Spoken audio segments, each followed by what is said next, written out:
Broadcasting live to the world, the Kart Racing Network.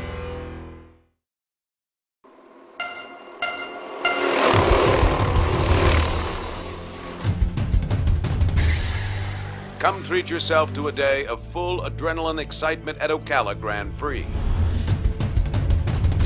Bring the entire family and enjoy 50 miles per hour of safe family fun. Ocala Grand Prix. Feel your need for speed. For track time and location, visit ocalagrandprix.com.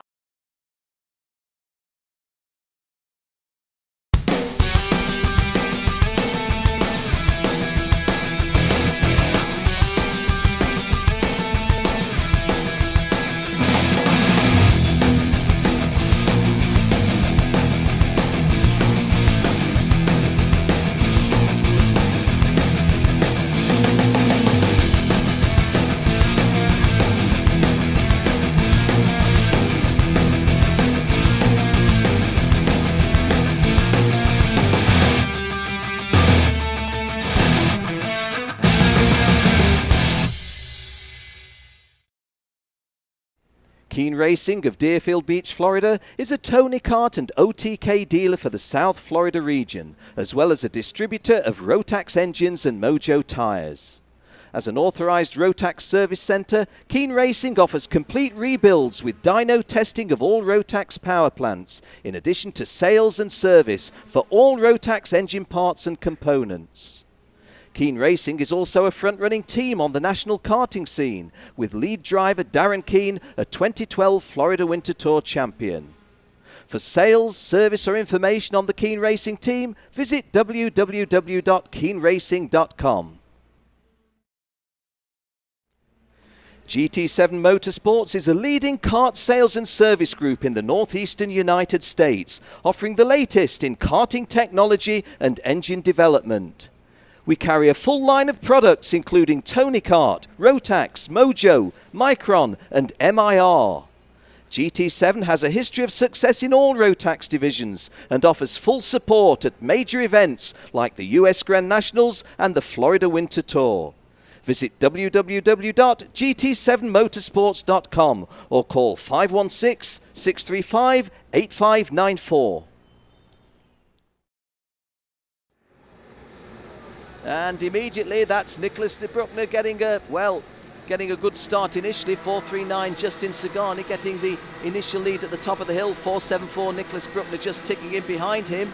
Giovanni Bravante getting a good start. I think I also saw Harry Colton in there. Yes, I did. So with a considerably drier track than when you last saw the racing action here, we've had a bit of sunshine and best of all, the rain has stopped. Well, kart number 439 is Justin Sagani. Kart number 474 is Nicholas Bruckner. They're the guys in shot now, both of them. Good little scrap behind at third and fourth, but the front two guys pulling away a little bit. Joshua Sagani was the pole position man. Nicholas Bruckner a little bit tardy away in kart number 474 as we come over and complete the first lap of 18. Justin Sagani, Nicholas Bruckner. It's Harry Colton and Giovanni Bramante having that little dice for third and fourth. I think at the moment it's Harry Colton got the better of Giovanni, but hey, this is an 18-lap race and we're only on lap 2. Well, good start to this one. Justin Sagani, the younger of the two Sagani lads. Joshua, his older brother, both of them pretty young, based here in the United States, but with Jamaican roots. Nicholas Bruckner, kart number 474. He's an all-American kid. So, coming down the third of the drops down into Monza, onto the home straightaway to complete lap 2. And here goes the first move by Nicholas Bruckner, and it's worked. There's the first passing move for a lead change. And Nicholas Bruckner on the start of lap 3 takes and that's gone all ugly.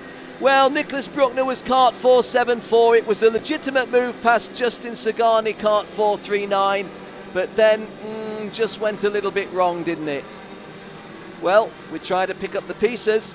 Justin Sagani having started on pole position. The karts in shot at the moment are Dylan Tavea, kart number 414 that you see, and I think that was Harry Colton 478. These were the guys immediately behind Justin Sagani and Nicholas Bruckner. Yeah, let's just have a look at that again. Clipping of the curb. I think that, well, Nicholas Bruckner may well, on review, feel that he took a gamble that was a little bit too big a gamble. He's gotten away with it, but could have been ugly. Justin Sagani, kart number 439. Nick Bruckner, kart number 474. I don't know if that's going to be in review in the rules in Europe. That might have been seen as a corner cutting that gained an advantage. We're getting a good race initially. 439 Justin Sagani to the right of your screen. 474 Nick Bruckner to the left of your screen. And now that changes as we go down round the hairpin. That's at the foot of the wine glass, climbing up to the top of the hill for the third time and coming down the hill for the third time. Justin Sagani and Nick Bruckner are well clear of the rest of the field. They'll come onto your screen from the top right, which they duly do. Justin Sagani leads, Nick Bruckner in second place. Bruckner not looking for an attempted pass this time. Harry Coulton and Dylan Tavea still the guys battling behind them third and fourth. They're looking pretty good. I take my eye off the screen just to look at the timing screen to tell you that Nick D'Orlando is running fifth, Devin Bouteau sixth, Alex Verhagen seventh, Giovanni Bramonti down to eighth, Ricardo Villas-Mill up into ninth place, and Jack Miller a good drive into ninth place. Jack Miller started way down the field. In fact, again, if I just take my eye off the screen, Jack Miller started on the back row. 21st of 22 starters, and Jack Miller in kart 440 is into the top 10 after 4 laps of an 18-lap race. Justin Sagani still holding this very, very narrow lead of inches. It's inches, not a quarter of a kart length. And Nick Bruckner going just a little bit of a different line there. Is Bruckner just going where he's comfortable, or is he trying to prize a way through? Well, it's immediately evident, folks, that the karts are a lot easier to handle in these dry conditions than they were in the wet. Okay, that's stating the obvious, but what I'm really trying to say is it's a very marked difference. We expect good drivers to be able to handle karts in wet conditions, but those conditions this morning were truly atrocious. Happily, as forecast, blue sky, white cloud and sunshine here at South Bend. Michiana Raceway Park, about 20 minutes out, and here's a move by Bruckner, and Bruckner pitches for the lead and takes the lead. Once again we see 474 in the lead, 439 Justin Sagani taking a second place, and once again going to have to play catch up. And Nicholas Bruckner in this Tony kart just moving away a little bit. Well, Nicholas Bruckner just pulling away a little bit, isn't he? He's the guy to the right of your screen, just getting a slight little snatch at the wheel, and as a result of that, Justin Sagani got a little bit closer, didn't he? Very much closer now. Now, here's the replay that we promised you. This is turn one, and at turn one, Nicholas Bruckner coming along inside of Justin Sagani and executing as beautifully clean a passing move as you could wish for. Going back live, and Nick Bruckner just holding this narrow advantage. Harry Colton has done a 48.749. Dylan Tavea in fourth place has done a 48.303. So the message there is that Harry Colton should be pulling away a little bit from Dylan Tavea. I take my eyes off the screen that you're watching to peep out my window. Well, there's just about the same distance between them. You saw them coming in shot to the right there. This is lap 8 of an 18-lap Micromax final. These are the long races, these are the mains, this is what it's all about. This produces an American champion in each class. That's got to be a powerful title, hasn't it? Well, interesting there. Justin Sagani just going a little bit wider on the outer than Nicholas Bruckner. Nicholas Bruckner not in a position where he's got to defend a move at the moment. By that, what I mean is Sagani is really just tracking him rather than trying to make the move. Is this a potential move? No, it isn't. Well, maybe it is. Maybe it is. And although it hasn't worked, that was a genuine attempt to go past by Justin Sagani. The fact that we're in The S's, the right, the left, the right coming quickly meant that Nicholas Bruckner had the advantage of a bend, a turn coming in his favour pretty quickly. This is the end of lap 9 coming up, and it's the half race distance in an 18-lap race. 9 down, 9 to go. Let me give you the call at the halfway stage with Nicholas Bruckner and Justin Sagani, who are on shot in the screen now, first and second. Behind them, as you can see, is Harry Colton and Dylan Tavea. 5th place, Nick Ordolando. 6, Alex Verhagen. 7, Devin Buteau. 8, Giovanni Bramonte. 9th now, Jack Miller from last. And Pauli Massimino completing the top 10. Ricardo Villasmil dropping out of the top 10. For the girls, Sophia Price in Kart 417. She's running 13th. Hannah Greenemeyer, she's running 20th in Kart 408. Well, it's a good absorbing dice at the front, and just to make it a little bit more interesting, we've got the guys behind taking a lot closer order. Once again, you see that favoured passing position on the inside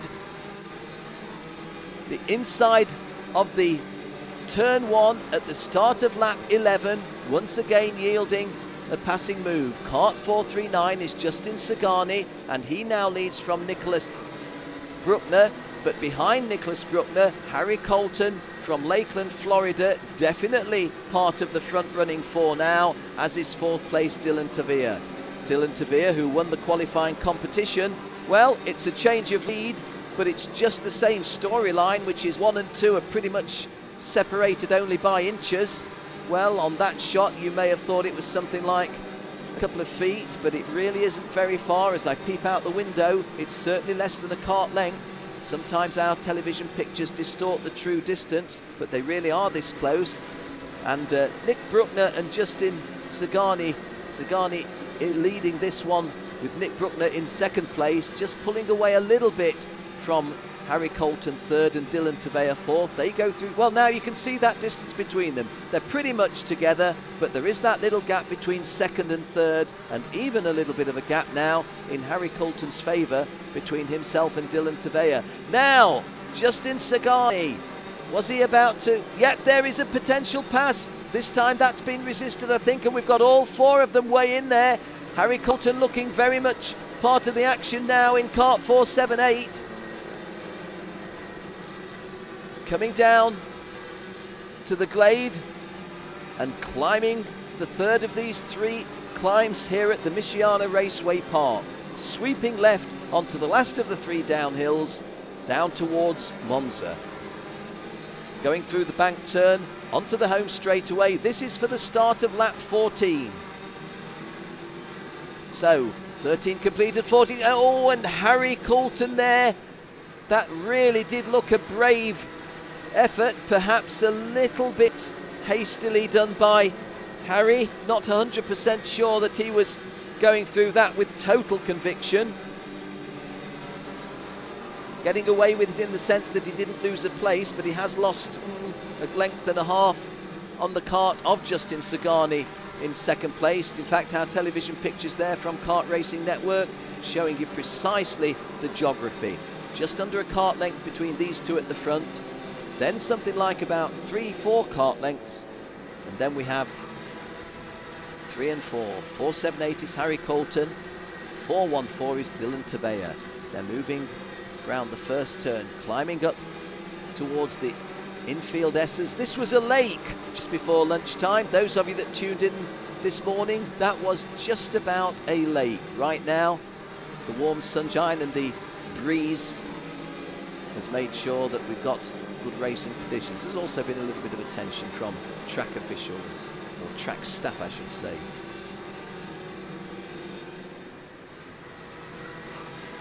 Well, Nicholas Bruckner is sweeping down towards Monza for the 15th time, looks over his shoulder.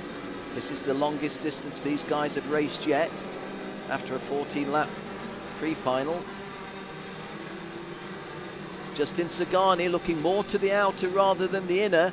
You do feel, don't you, that Justin Sagani has a game plan here. Can't be the case that he's happy to just sit there in the hope that Nicholas Bruckner makes a mistake.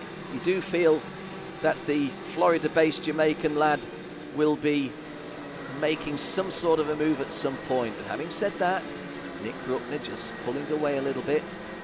Definitely a kart length between them at the moment as they go up the hill once more, this for the 16th time. Harry Colton and Dylan Tavea just as close, and here is a potential move, but the turn will come in favour of the race leader, and it does. Well, coming round now to see that there are 2 to go. Nick Bruckner now, Sagani makes his move. Can he make it stick? Yes, he can. And Sagani is in the lead as we move into the penultimate lap, and Harry Colton once again getting a little bit ambitious, and I'm not so sure that he got his angles right. As you can see, is increased the distance between himself and the second place driver, Nick Bruckner. Dylan Tavea, though, didn't go past, so Harry Colton still in 3rd place. This is a podium place that Harry Colton's in. The least you want from the race that you've now is a nice replay. Justin Sagani getting himself on the inside. Nick Bruckner, to his credit, not trying to do anything silly, and Sagani executing beautifully. We're just as close now. Last lap, and Bruckner is back in the lead. The start of the last lap, the 18th and final lap, and Bruckner's back in front. Sagani got to do it all again, and he's got to do it in less than 1,000 yards now. Bruckner in 4.74 to the right of your screen leads. This is Sagani chasing him. Let's just stay with these 2. Harry Colton 3rd, Dylan Tavella 4th. Looks over his shoulder, does Nick Bruckner, and he's got breathing space, hasn't he? Going up the hill for the 3rd and final time. I don't think Sagani can close the gap sufficiently. It's down the hill now to Monza, although Sagani is quite quick. Right and then left. It's going Nick Bruckner's way onto the home straight away. And the Micromax champion of 2012 is Nicholas Bruckner. Justin Sagani comes home 2nd. Harry Colton makes the podium in 3rd place. Dylan Tavea 4th. Waiting for our 5th place finisher, which is just going over now. Well, that's a close finish because Giovanni Bramonte and Nicholas Dolando getting themselves in, and so was Devin Bouteau getting themselves in front of Alex Verhagen, who dropped from 5th to 8th on that lap. Jack Miller from the last row was 9th, and Ricardo Villasmil completed the top 10.